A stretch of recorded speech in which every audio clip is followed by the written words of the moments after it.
Alrighty, so we're back here at the shrub rose I had mentioned.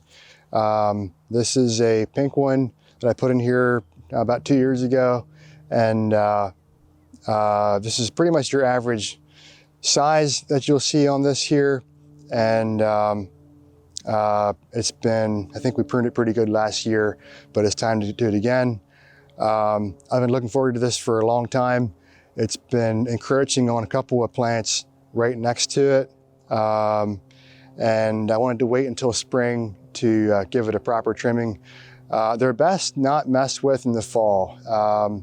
If you do a fall trimming, you'll have a lot of dieback, and they like to wait until spring to get their trimming. So there's a polar opposite approach for this one compared to the one out front, which is why I'm holding the shears. And yeah, these are pretty satisfying. So once I'm done with this here, it'll look nothing like it did when I started. So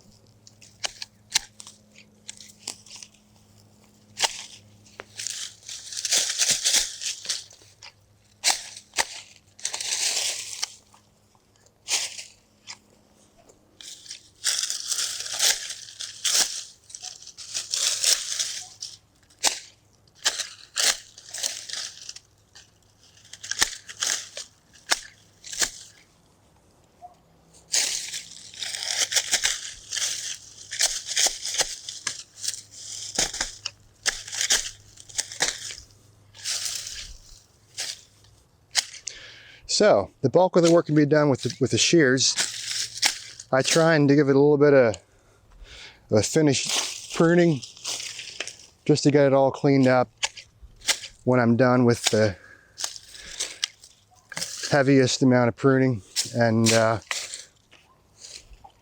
there is still something to be said about paying attention to where your buds are and how the branches are structured. But these are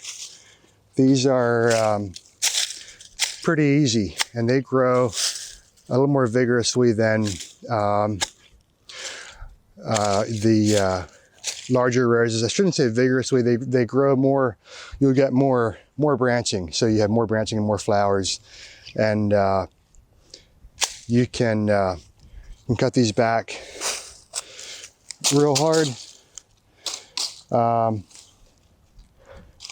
Now you can trim these mid-season.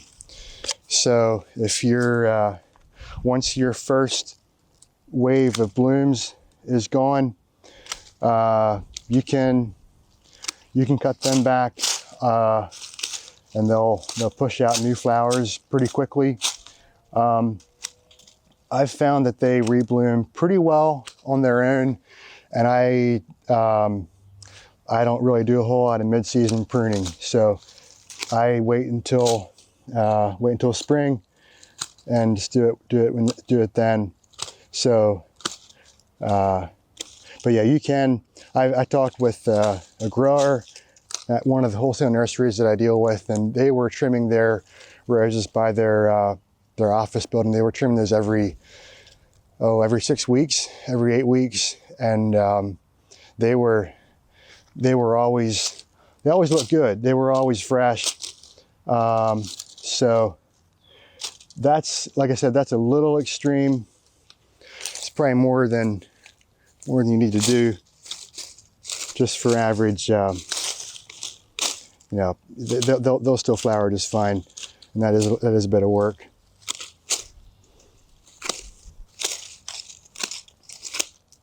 So what I'm doing now is just getting some of these longer branches trimmed back to more towards the base, and getting rid of a few bad pruning cuts here, just to give it a sharper edge instead of a big sawed up thing like I got here. So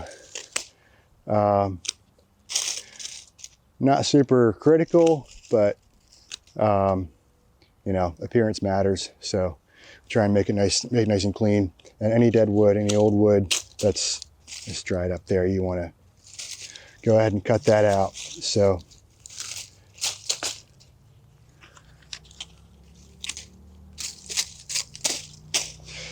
So yeah, that's about how these go. You can reduce it down to about a 12 inch ball. Width is usually about 12-15 inches. Height more like about 9. Pruner's length, pretty handy thing to use to measure.